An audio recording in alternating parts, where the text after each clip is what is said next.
Hello everyone, good morning, good afternoon, and good evening. Welcome to Live It Up, the show where we explore and discuss how to take your life to that next level and beyond. We cover health, wealth, relationships, and how to create a life that feels good, because that's what we want. We want to feel good. I'm your host and coach, Fletcher Ellingson. Last week, we had the real pleasure of speaking with Greg Bennick, who is the author of Reclaim the Moment. We had such an enjoyable conversation, but it just wasn't enough time. So today, we're going to continue our visit and explore more ways to build a better now. But before we get to that, I do want to take a moment to acknowledge that there's a lot of uncertainty in our world. As I always say, there are wars, there are protests, there are accusations, inflation and division. There's a lot of uncertainty. And that uncertainty can set people on edge, can bring out behaviors that typically don't serve us and those around us. And so I want to take a moment to remind all of us that we can be part of the solution. And the fastest and the easiest way to do that is simply to be kind. Kindness doesn't cost anything. It's super easy. And the way I define kindness is friendliness, generosity, consideration, and the willingness to offer assistance without the need for praise or acknowledgement. You see, kindness highlights people's strengths instead of reminding them of their weaknesses. It unites people instead of dividing people. And it heals and fosters well-being instead of injuring. Let's face it, it feels good to give it, to receive it, and to be around it. Kindness is powerful.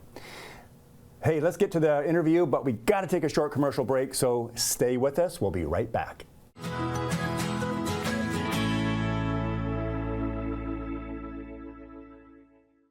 Hey everybody, welcome back to Live It Up. So glad you're here, so glad you're in this conversation. Today on the show, Mr. Greg Bennick. Hello again. It's great to see you again. Yeah. Hey, for those of you who don't know who Greg is, maybe didn't catch last week's show, I want to introduce you to Mr. Greg Bennick. He is a best-selling author. Right there, Reclaim the Moment, 7 Strategies to Build a Better Now. He's also a keynote thought leader, a noted rare coin researcher, a TEDx speaker, and a speaking coach. He's a humanitarian philanthropist and an influencer devoted to transforming the world by inspiring personal and social change. Ladies and gentlemen, he's a world changer. Well, that's what they say. So, and as we mentioned last week, changing the world can just mean changing your world. Let's start with that and then move on from there. So, Great to see you. Yeah. Thanks for being here. Of course. We're going to dive right into it because I want to make the best use of our time. You write about pessimism. I do. In this book. And this was an eye-opener for me. Like, literally, like I'm a positive guy. I know you are. I'm optimistic, and yet, as I read your book, I literally gasped out loud. I was like, oh my gosh. This pessimism, this low kind of, a low grade. Like a low rumble almost. Yes, pessimism. It's been in my thinking for so long that I didn't see it. It was like it was like camouflage. It was just the water that I was swimming in, so to speak, right? So thank you for bringing this to my attention. Thanks for sharing that. I appreciate it. But what specifically impacted me was the quote on page 76 where you say, "Pessimism destroys everything in its path and things that aren't even yet in its path." That's right. And when I read that, I was just like, whoa. I gotta get a grip on this. I gotta really keep this in check. I gotta be aware of it. So, but talk to me about that. Absolutely. I mean, I often talk about saying yes before we say no. Yes. And it's so easy to say no before we say yes, whether it's just an interaction, shying away from that interaction or not engaging in an opportunity or taking advantage of an opportunity. When we say yes, and we think positively, and it doesn't have to be this constant positivity, constant optimism. That would almost be exhausting to maintain. I certainly couldn't do it. But we could do more of that and create more opportunities and more space for opportunities, which for ourselves, the people we work with, and the organizations we're a part of, all of a sudden create opportunities there as well, which then create more opportunities which would have been silenced had the original pessimism prevailed. So that's really what it's about, is about making that fundamental change that has that effect later on. Now, I want to really bring this home for the people that are watching or listening. what is pessimism? I mean, like, how can we identify pessimism in our life? What are some examples of it? Because, like I said, for me, that was kind of a blind spot for me. Like, what might pessimism look like for somebody? You know, I mentioned in the book that we're all insecure, frightened creatures, and we are. That's me too. I'm not the secure, unfrightened creature speaking to insecure, frightened creatures. I'm one of the same. I'm a guy, right? I'm a human, just like anybody else. The point is that what ends up happening is an insecure, frightened creature hurdles through life and begins to think negatively, begins to think without the potential and hope for possibility. That becomes almost habitual. Yes. So we get to a point where we think, I can't do that because, I shouldn't do that because, I don't have enough time to do that because. All of these things are negative statements. When if we can turn them around and just try radically, even in a moment, reclaim the moment, to change our mindset, all of a sudden we open up space for possibility. We shift from that pessimism, from saying no before we say yes, to saying yes before we say no. I'd like just to see where that lands us. I'd like just to see where it lands if instead of waking up in the morning thinking, this is going to be a rough day, or waking up in the morning thinking, I can't do that because. Identify how many times do we do that? Like you said, you do it yourself. I do that all the time. Can we radically change the way we think individually and organizationally so that all of a sudden possibility is at the forefront rather than the lack thereof? Yes, yes. And pessimism might sound like you said, I don't have enough time, I can't do that, I'm not good at that. That is pessimism. Yeah. Or it might sound like this, well, that's not going to work out. Or they can't do it, they're not going to get the job. I mean, or they can do it and therefore I can't. Yes, right? Yes, yeah. So it's really sneaky.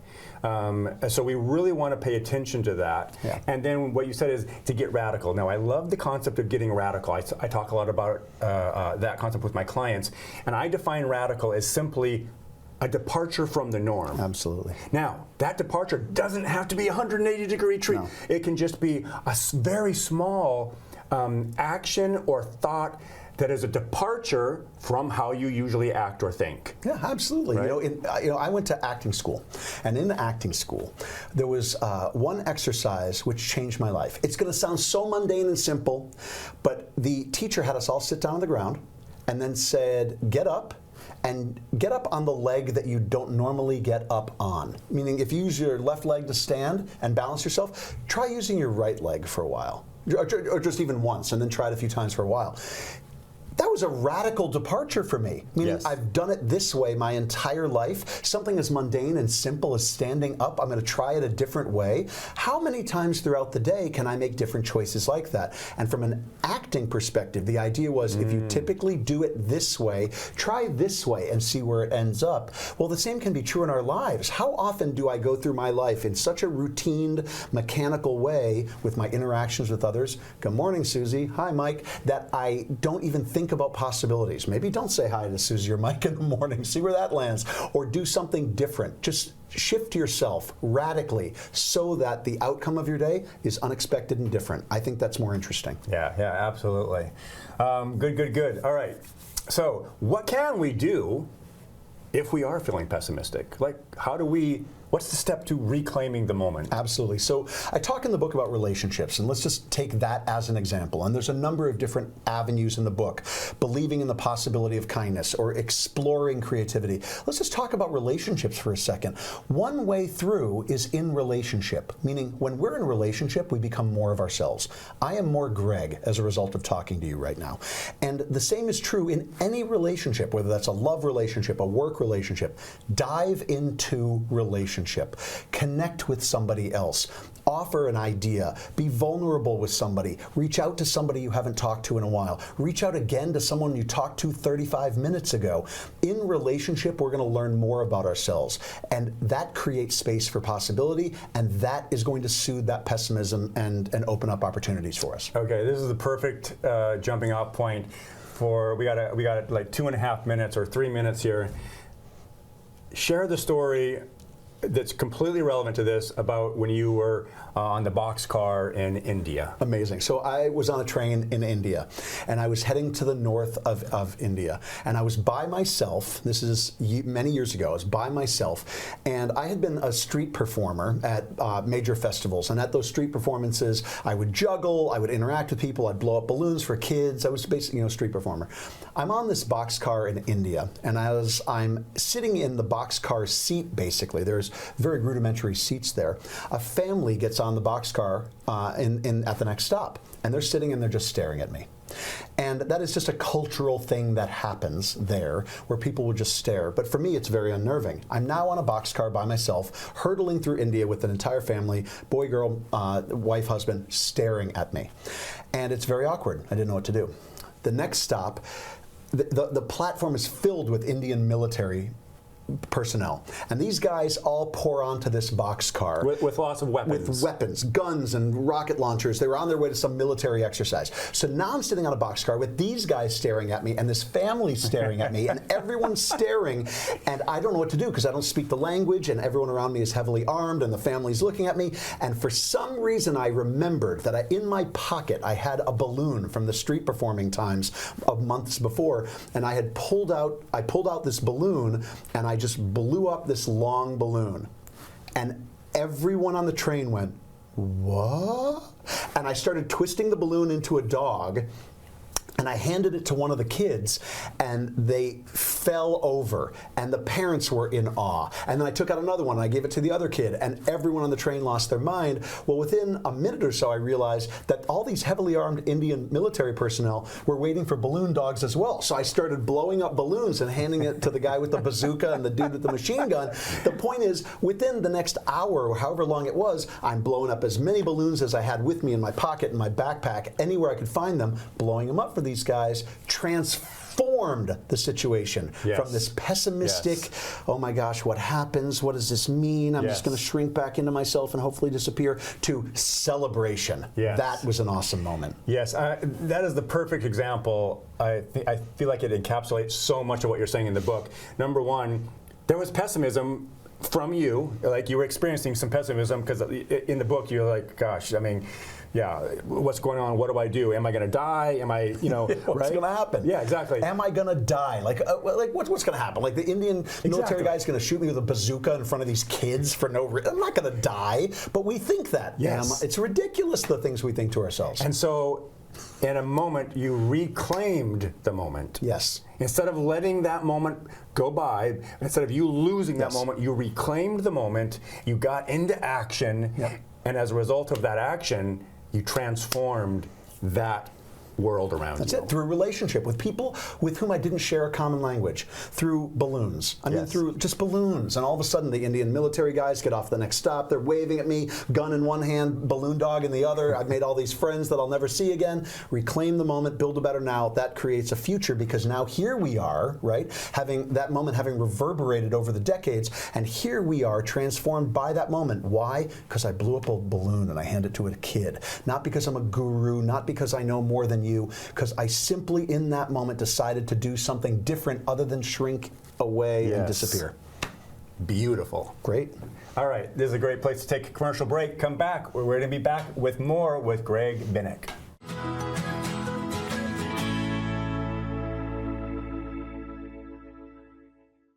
Hey everybody, welcome back to Live It Up. So glad you're here. We're talking with Greg Bennick today. He's the author of Reclaim the Moment. And I highly recommend that you pick up a copy of this book. It's going to make a difference for you in your life. It's made a difference for me. And we're going to talk about a couple things. One is we're going to talk about leaping into the dark. But first, will you share the story about juggling prosthetics? Okay, so I have made my living as a keynote speaker throughout the course of my life. I speak for corporations, associations, and other events all over the world. So at one point, though, even though now, today, I incorporate comedy, juggling, some magic, mentalism effects in order to enhance the things I talk about. At one point, I was just doing comedy juggling shows. I'm somewhere, I think it was Montana, I can't remember, I write about it in the book, but I'm in front of a vast audience. And I'd realized that all of my performances over time were becoming the same. And I was doing the same performance, and there wasn't enough life to it, right? So You were getting bored. It was almost like I was going through the motions of it. So I decided to incorporate a moment where I asked the audience for an object to juggle, and I would juggle that object. And I would give them the choice of a few objects that they would then select from, and I would juggle one of them. And these are objects that the audience is bringing forward to the stage. Is that absolutely accurate? that they're bringing up to the stage? And the origin, the genesis of this was a routine that the Flying Karamazov brothers did. They're a famous juggling routine, and this was almost an homage in my mind to them. But it was also just to kickstart my performances in the middle of them so that I was energized. So I'm in the middle of this event where I'm doing this comedy juggling show, and it was a vast sea of people ranging from young people to older people, and I ask for an object. And over here I hear a commotion. I go over to the commotion, and some young person had a pinwheel, you know, that you blow on, it spins around. So they were interested in seeing that being juggled. I put it on the stage. Somebody else in the center of the room had a, whatever it was, I can't remember, something inconsequential. Brought it up, put it on the stage. In that moment, as I'm thanking this person, I hear a commotion over here like I've never heard in my life. I turn, and there is a young man, maybe 15-ish years, 16 years old, with the biggest smile on his face I've ever seen on a human being's face. It was almost like it extended past the limits of his face. And he is leaning on his friend's shoulder. And he has taken off his own prosthetic leg and is holding it up in the air as if, juggle this. And his friends are cheering him on. And I said, okay, let's bring the leg on up here. His friend brought the leg on up here. So now the poor kid with the pinwheel is going to get vastly outvoted, right? Because I let the audience vote as to which one I should juggle. The audience, of course, chooses the leg. And I juggled a machete, an apple, and a leg, this kid's leg. And the audience went absolutely berserk. So I finished the juggle. I got the leg back to the guy. It was amazing. I have a postage stamp size video of that someone in the audience filmed.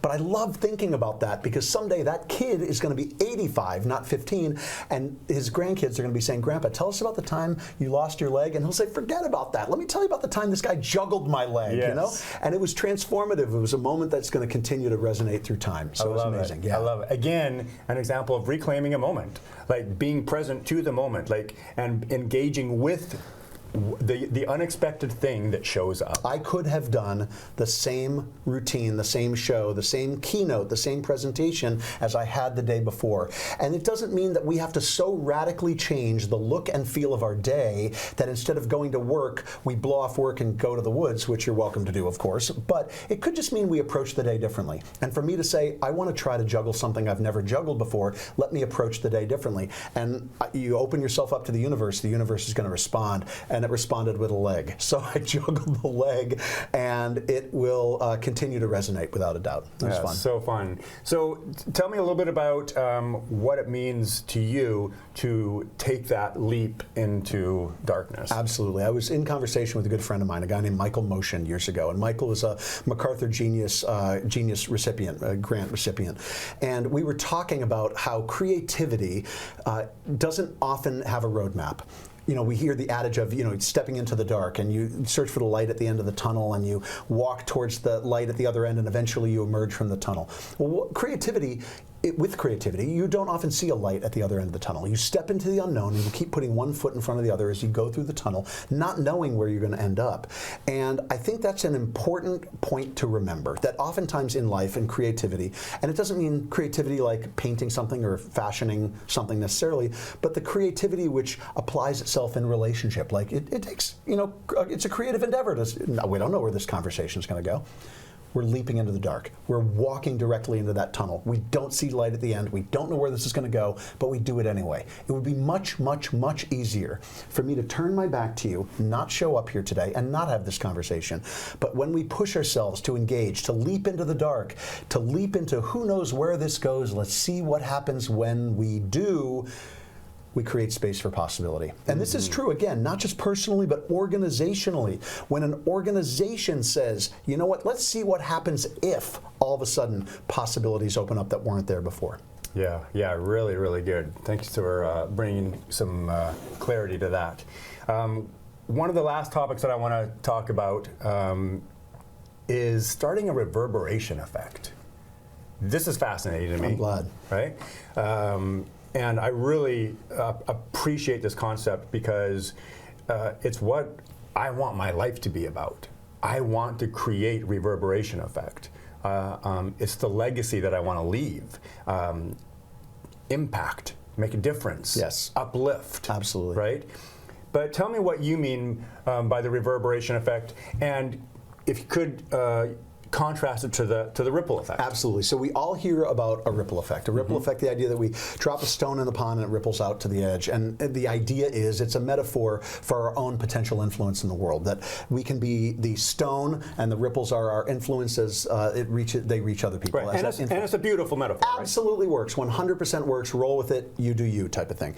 But I started thinking about it. You know what happens to those ripples as they get to the edge of the pond? They diminish. They diminish until they're gone, right? So what happens if we reverberate instead? What happens if the initial idea goes your way and you take it and you share it with somebody else? And what if you and I are cognizant of how important it is to listen and to pay attention to other people's thoughts as well? So I share the idea with you, you share it with somebody else, but I'm listening. I'm like, oh yeah, I like that idea. That other person gets back to me, they're inspired by you. It's not just a ripple, they're going to re-engage with that idea, maybe add something new to it. And because I'm cognizant of how hard it is to listen and how important it is to listen, I do listen. And I think, wow, okay, I hear your take on that original idea. What if we do this, everybody? And then other people start coming back to me with different ideas, or coming back to you, and maybe you run with it while I'm onto something new.